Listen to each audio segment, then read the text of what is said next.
Bonjour, chers amis internautes, merci partout où vous êtes. C'est News24 en Australie, dans la ville de Melbourne. Le titre de notre émission, c'est Félix Tshisekedi est-il dans le bon? Et Jean-Marc Kabound, le vrai combattant.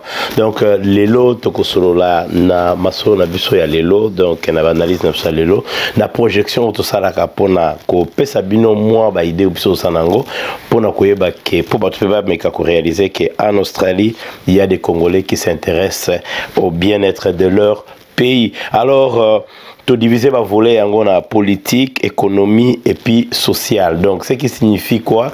Tout total, tout ça la moi analyse. Est-ce que na makambo ndenge évolué?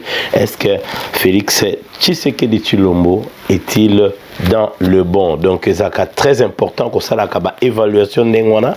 En fait, c'est aussi le rôle que les médias devaient jouer en République démocratique du Congo. Bon, certains le font plutôt plus en ligne. Mais les médias mainstream, on a plus de 50 chaînes à télévision, évaluation parce qu'il faut population rendre compte, parce que quand on dit qu'ils ont le devoir de redevabilité dans le peuple congolais, évidemment à travers les médias. Donc biso le tolobi deuxième tranche aujourd'hui, c'est le 20 décembre 2020. Donc les lots yotokolo déjà que Noël a bien une 24 souhaité bino kakaba Noël a bien pour passer temps à bino bien, parce que nous savons que les cas qui un peu difficile pour certaines personnes, mais de toute façon tout bako ça la toucher et zalina ba oyo ba zali malamu. Alors sans plus tarder tokota là, parce que la politique de Félix Tshisekedi Tshilombo et pesa qui ba te belé ba doute, il y a des gens des Congolais belé ba douta qui continuent à douter aujourd'hui pour l'alliance qui na FCC.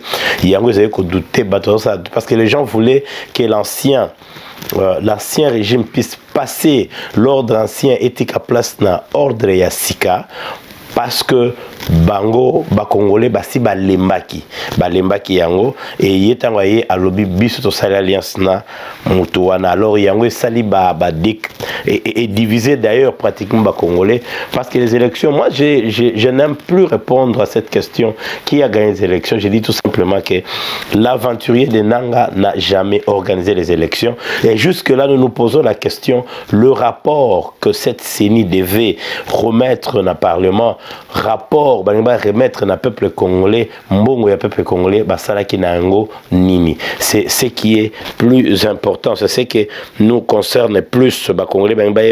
Qu'est-ce que vous avez fait avec l'argent chaque année vous avez pembeni pour organiser l'élection wapi banger, parce que quelque part continuité à pouvoir et zalaka. Donc continuer de faire partout. Comment na Congo ça s'arrête? Parce qu'il faut biloko mo ba quitte au ce moment qui pour na CENI na nanga, il faut continuer justement utiliser ezaba loko biloka mike. Il y a des kits comme on dit lokola isoloir et tout ça. Il faut éthique là, parce qu'il faut acheter les choses par rapport au temps, par rapport à leur durabilité. Alors tolobaki yangonde et dérangé qui batumingi. Alors question à te répondre à ressources, c'est parce que ça aussi ça a divisé les Congolais. Mais aujourd'hui, nous passons na kosala tokosala eloko moko un peu d'une façon superficielle, mais tous à quand même na idée pour na Congolais, pour ceux sur la Congolais oyo azali pe na niveau assez. Et puis neutre baka batu balanda plus ça bata diaspora tant bako landa bako pesa bako relayer yango na batu oyo bazana Congo pour que les Congolais puissent comprendre. Merci na baboni na biso parce que nombre ezali kaka komata. Merci pour ceux-là qui nous font confiance.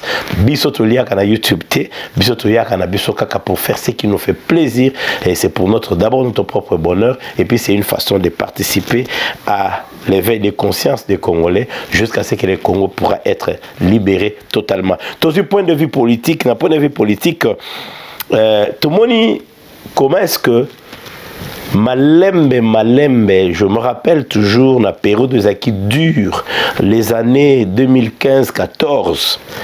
Jean-Marc Kabound, Ouazalaki, secrétaire général, il y a UDPS, Azaï Koloba Frazona Mingarbi, Joseph Kabila, wana photo longolaye pouvoir ndambu tiatika la yé toche libanda. Et puis nous ne pouvons pas oublier que UDPS apprenant au babengaka lutte non violente, c'est-à-dire qu'on doit pouvoir calmement qui se cause la mindu quitter ou qu'on doit pouvoir te. Alors politiquement, c'est ce que le président Félix Tshisekedi Tshilombo a utilisé pour la Kolongola. Bato Oyo, Bazalaki, Batomboki, Bato Banyokola peuple, ceux-là qui ont dirigé les Congolais, le Congo plutôt sans aimer les Congolais. Tout insistant, Balinga qui ba Congolais, Balinga qui bangomoko, na bangomoko. La grande question c'est la kaka, êtes-vous fiers, Mende, de voir les Congolais souffrir quand vous passez na ba cortège na bino Chikaya, aux alaka journalistes, Babenga Ramsès, est-ce que vous avez la fierté, le fond wana ya komona ba Congolais nenge baza ko souffrir baza clochardisé na babalabala otala kingasa ni bato bazo ya makolo bazo souffrir yona bana no mituke be na kati ya lupango boshab ozala kana sengo ya komona mwana sala accident bato bakufi moto wana kei atiki bandeko atiki famille atiki papa. Est-ce que nemi ozaka na plaisir en tant que professeur ya komona bétudiant nenge baza ko souffrir ba pantalon eza ya ko pasuka bazo ko tambola makolo pour basi sa ba classe na bango mutako supporter bango azalité to kene matata ponyo ti ozozo ba mbongo oza ko yoka elengi ya ko mona ba maman maraîcher ba vandi na ba balabala le maman qui souffre ta magasin qui tamba oteka ba maki bazo souffrir ozo leka okoka ba fond de commerce na bango za ka ba $10 ba $5 mais yo kangi mbongo a Congo. Albert Yuma ozali na plaisir ya osala ba mariage à 5 millions na bana na yo na mbongo ya Congo ozo ko lia yango. Tu as ce plaisir là tant ozo leka tu es devant un peuple qui souffre tant bobimara libanda bolobaka nini na libanda toko kende ba kombo ebele bele toko tanga même babadi banga toko tanga ba Bruno Chibala. Mais vous savez quoi, tout va se payer. Les Congolais, comme je disais la fois passée, ne sont plus les mêmes. Le peuple congolais assis à coller, le coller c'est pas mingi. Ils allaient plus les réseaux sociaux. Ils allaient plus les locaux comme photo car bakangyo bo pas aux écoles ça les locaux et tamboli mokilumba. Batno so bazu yango Congolais ayebisi baninga moninga kei communication et ça les sibiso makasi mingi. Merci pour yango parce que internet quand même quelque part et ça li éveille il y a conscience à ba Congolais, ba bandi koye ba peuple africain d'une façon générale a comme ba place ni ya telemi. Alors la lutte pacifique on a pacifiquement tout le monde a nini pouvoir régime ezali kokweya malgré bato bazo bangisa. Il y a des gens qui ont peur des personnes basant à pouvoir les sauter. Lelo oyo et comme on a monani clair que Joseph Kabila Kabange a mekaki ko tenter et loko oyo Poutine a salaka mais ya sali on a nenge oyo pe yaye parce que c'était pas facile de faire comme Poutine pays oyo zalaka na mwinda te na maite balabala te kolia te transport te classe te kisite hôpitaux te. Pour ça, là, Poutine a salaka ezali moi passi alingara que na système moko croyant que Félix Tshisekedi Tshilombo azali moi naïbi politique te parce qu'avant même ba nommé bazeko ba déjà que atangate on avait trompé Joseph Kabila Kabange sans oublier que y est à côté école pratique. Donc yazaki na apprenticeship ya politique. Avant d'accueillir alors malembe pacifiquement nous constatons qu'azo longola mutu malembe ba pouvoir wa zalaki na yango. Babandaki na coalition, on pouvait le démontrer petit à petit. Babandaki na coalition, ya bango to sangana to sala pesi bango confiance baye ba sala mais ya yeba ki objectif na ezali to kolongola bato na travailler na bato oyo to sali na bango na idéologie mokote. C'est là où nous pouvons dire qu'il y a déjà le train va dans le bon sens. C'est-à-dire les loges Joseph Kabila Kinshasa comme Mokusa. Côté otoyo kaba désarma qui est côté otoyo kaba pekisi kobima côté otoyo kapé batu na yemoko babandi kolela ke balongwa na pouvoir côté yemoko pe azo saboter pe FCC parce que tout strobo ça na tête on est mis à l'obaki il y aura un moment l'autorité morale de FCC donnera sa version des faits. Atikala kokosolate, comme nous avons dit dans l'émission précédente qu'il avait négocié sa sortie en signant un document qu'il ne va pas s'engager dans la politique active, sinon à cause de la mokangami. On n'a pas peur de le dire, c'est la vérité parce que le président de la République a Zamoko. Le pouvoir a changé les camps. Bon revêté. Alors, tu as remarqué que politiquement, Félix Afandaka Kimia. Bakou politique il est kaki to cause exemple belé caméra kangami bato bameli masanga basepeli na suka na ngota sima na ngoto yoka tunda kwei banda tunda kwei ba remplacer été ce qui signifie mutawasa l'intérim aza ministre vice ministre de la justice asa IDPS pouvoir et botoland ministre intérieur aza déjà IDPS tout le monde a né ba cercle qui parlement pour dire que nous avons le pouvoir bako kanga pe parlement malembe Tiba koué nesika oyo amoni que le temps était venu na moment oyo et sengela ki na lukana s'affirmer à lobby na bango lobby fini la coalition à sali meeting il y a 6 minutes. Cela prouve que Azeko kene malé po azwa pouvoir selon idéologie à UDPS azwa pouvoir naie pacifiquement. Il y a d'autres qui continuent toujours à rêver. Bazo kanisake pouvoir wana, Joseph Kabila sana pouvoir. Laisse-moi vous dire qu'azana pouvoir te. Ce qui yo komi ko futa bana na yo pour benga yo papa et comme problème. Tu ne peux pas payer quelqu'un, ça c'est une corruption pour benga bongo. Ni ko ba mutora za ya yote. Le col à yote, yo foutier, ça signifie que au komika ka poutre. Au koyoko zana batute, moi ça m'étonne quand je vois bilo comme c'est les caras de télé 50 et Zaya Lokuta, comment vous voulez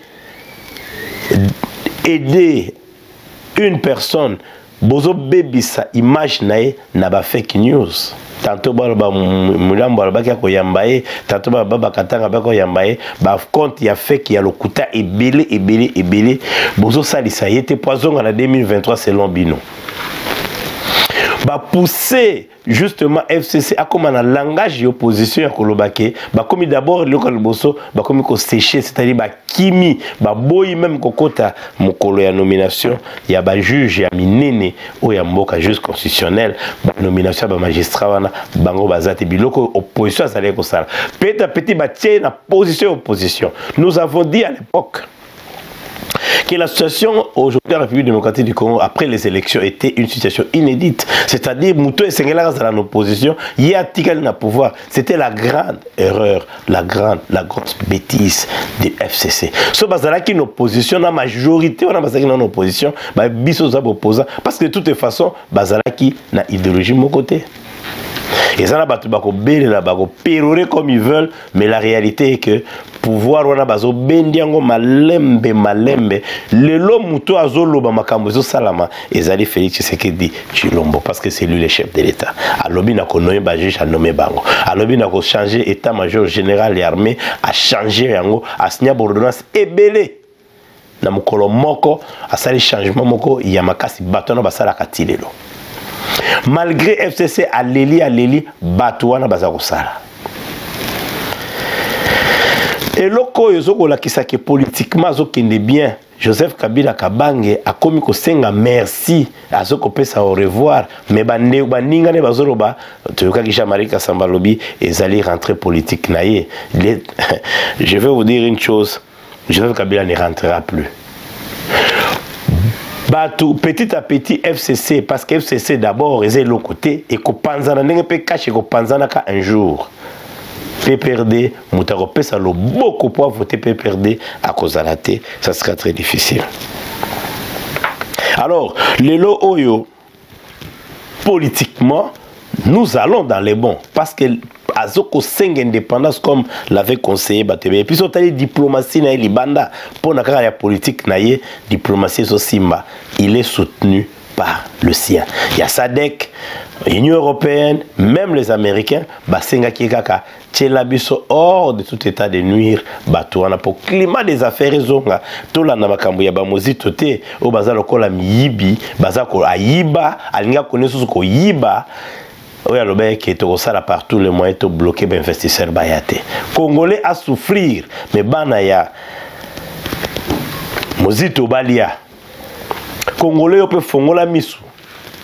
Comment muto azaki bourreau na yo lobby, muto yo kima ki okepoto, obwaki ngunda na kombo ya muto wana, comment muto na comme leader na yo, wana lo bana bato ba baza bangwandiste, ça m'étonne. Majorité des gens qui sont le na poto, et ça le côté za la solo, ba bwaka ngunda contre moboutisme. Majorité pesa les 10 dernières années de Mobutu et sali bangunder ebele.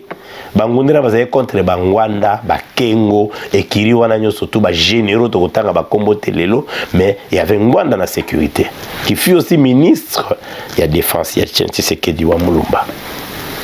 Bazoko benge kasik dur ya pouvoir, bangonde bazalaki dur 10 minutes à soukati les 15 mais avant de la côte les 17.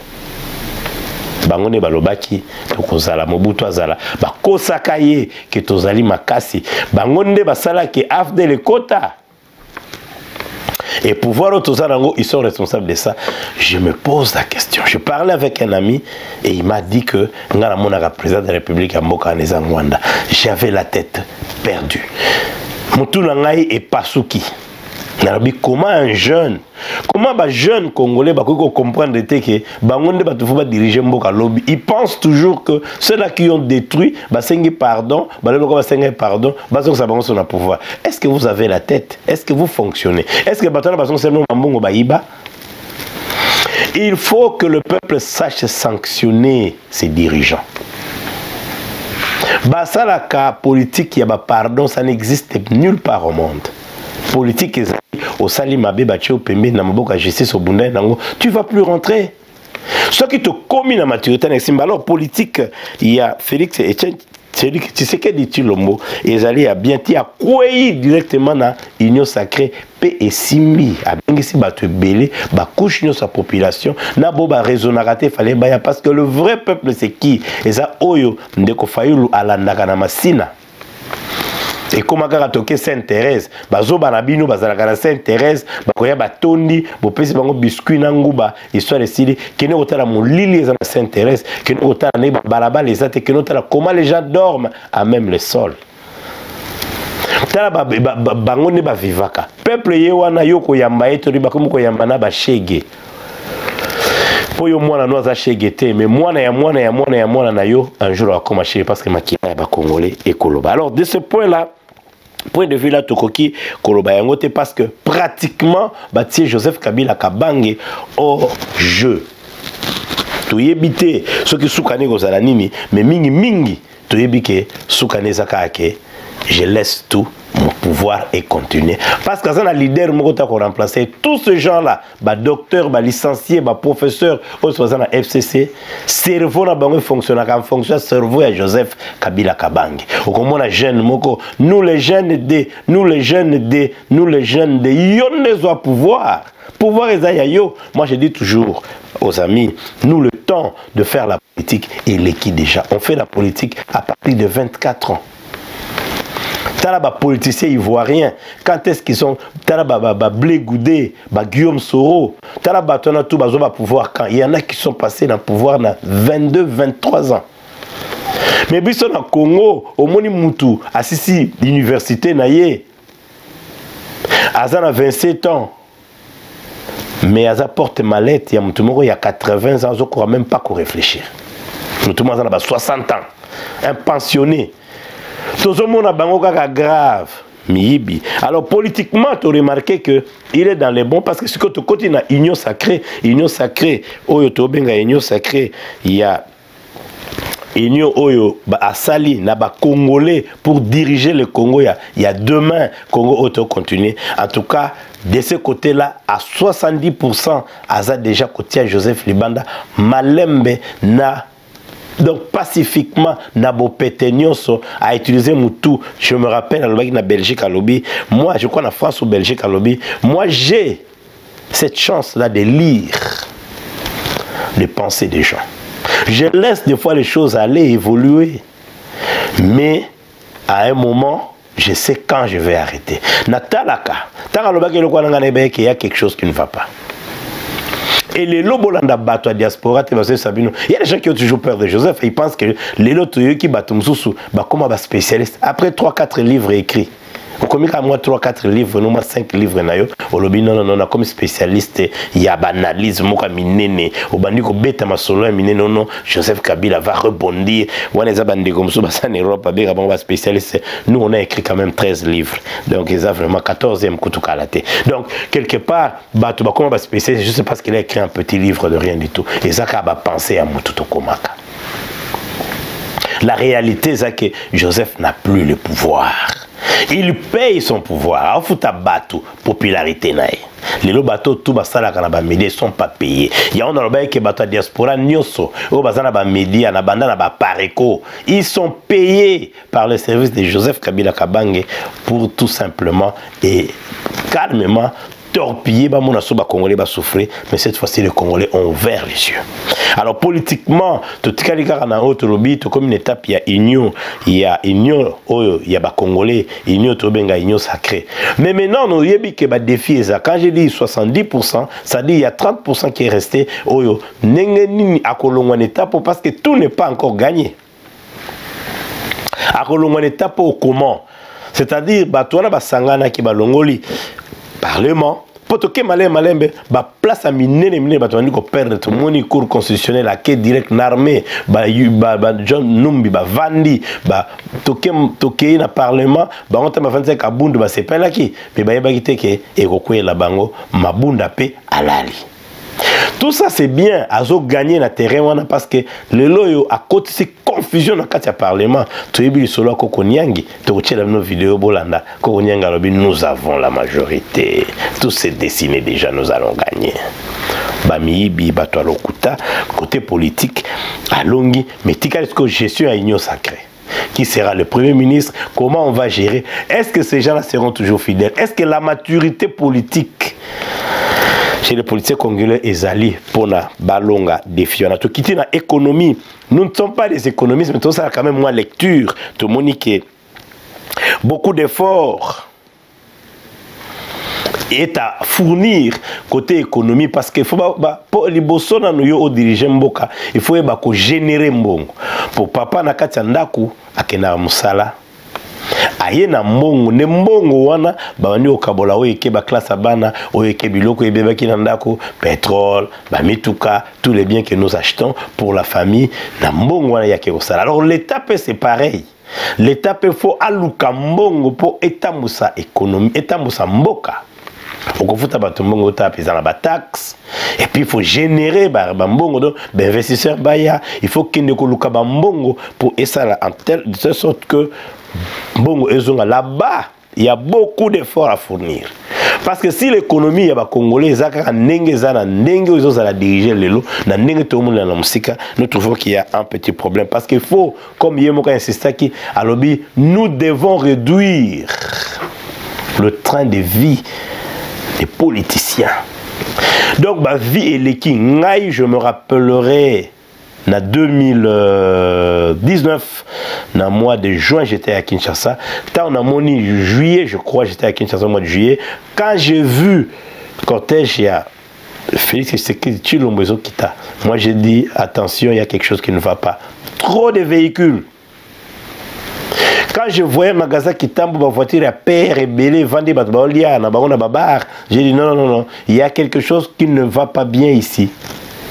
Pétrole est cher, il faut qu'on diminue le train à vie, il faut entrer directement dans l'austérité. De ce côté-là, il y a un petit problème. La vie des politiciens est réduite. Bazakaka na côté l'obscurantisme, l'esprit de lucre, la bourgeoisie affairiste et bandi ko attaquer bango. Omoni mutumoka zalaki na poto lokola ka ngai mais alamuki na tongo kaka en rien. Je me rappelle Kofi Olomide Albaki l'argent des politiciens, ça nous surprend. Quelqu'un qui était zéro se réveille le matin avec beaucoup d'argent, c'est quand même trop. Et tout le monde ils ont continué pour preuve.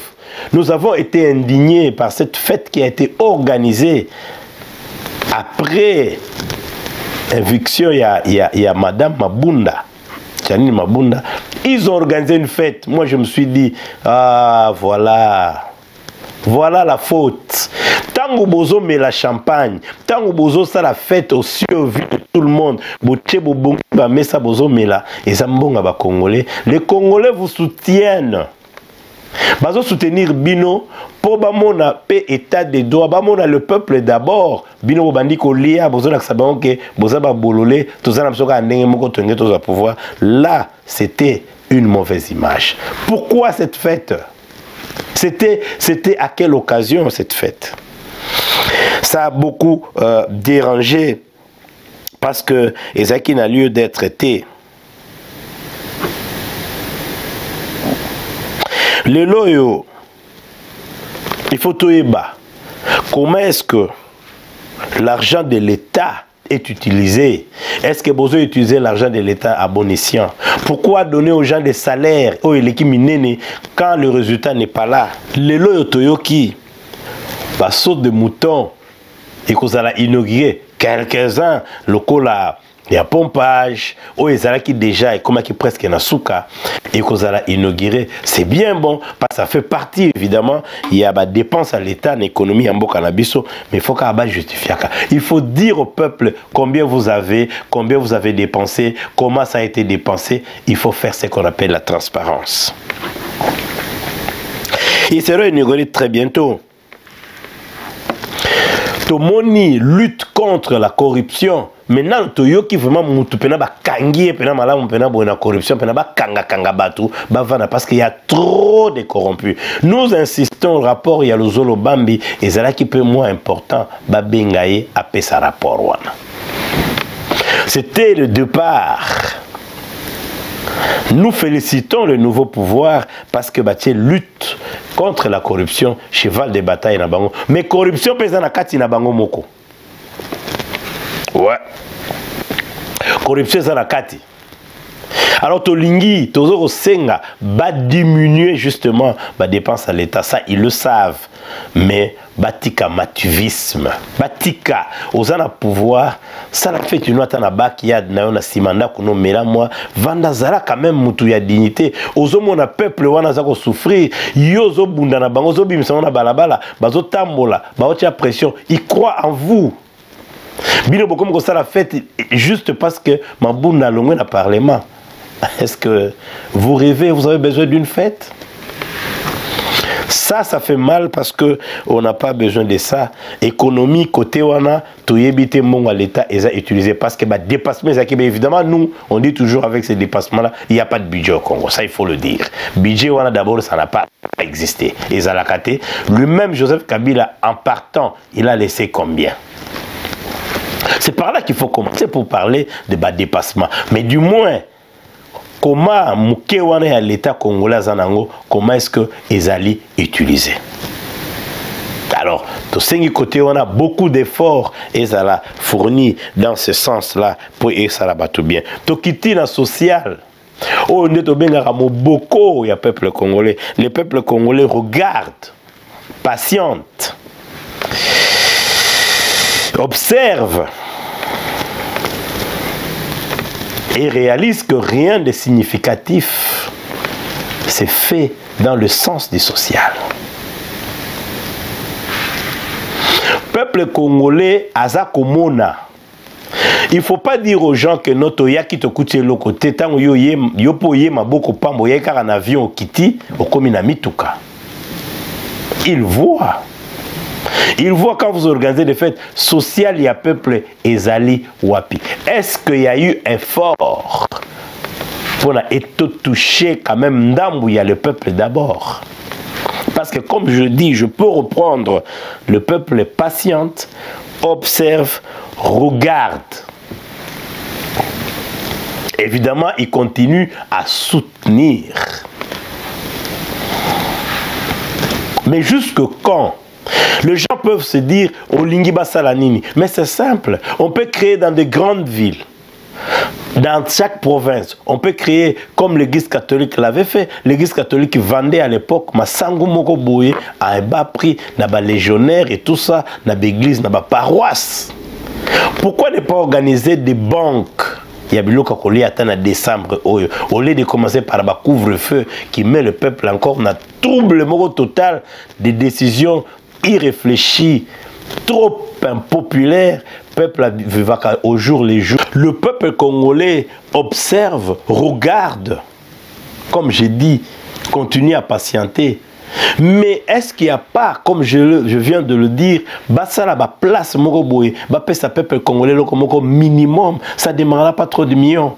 Massango par exemple, Losso, ils peuvent acheter, créer des dépôts à bas prix pour le peuple congolais. Monake, qu'à moi est fort, ils ont salama. Bazo l'acceptation que la moi tabac Coca-Cola ça 82 millions d'habitants, mais quelque part le démuni, toutes ces mamans là qui tournent, qui font des commerces de $20, bazo quand ça va en classe. Est-ce qu'il n'y a pas cette politique? Est-ce que c'est difficile, il y a qu'on responsabiliser ma paroisse avec certaines églises d'élever, quoique beaucoup sont des escrocs, bakopé sa bangote que bilonde bozani ti ba base, ba cellule de base na biso bozo biloko bo sa population. Ne fût-ce que chacun soit à 5 kilos ya loso.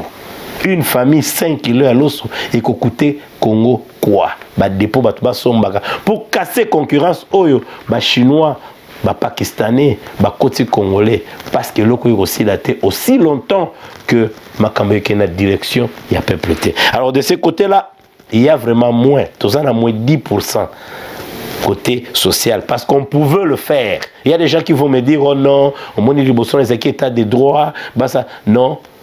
Dans 4 états de droit, bah tout le monde bah ministre bazolia, bah conseiller bazolia, mais tout les autres ils sont payés, bah mission de service ezali. Il y a des pays qui ont commencé sans mission de service, bovan namboka to bong samboka to bong économie n'abso, le Congo a beaucoup d'argent.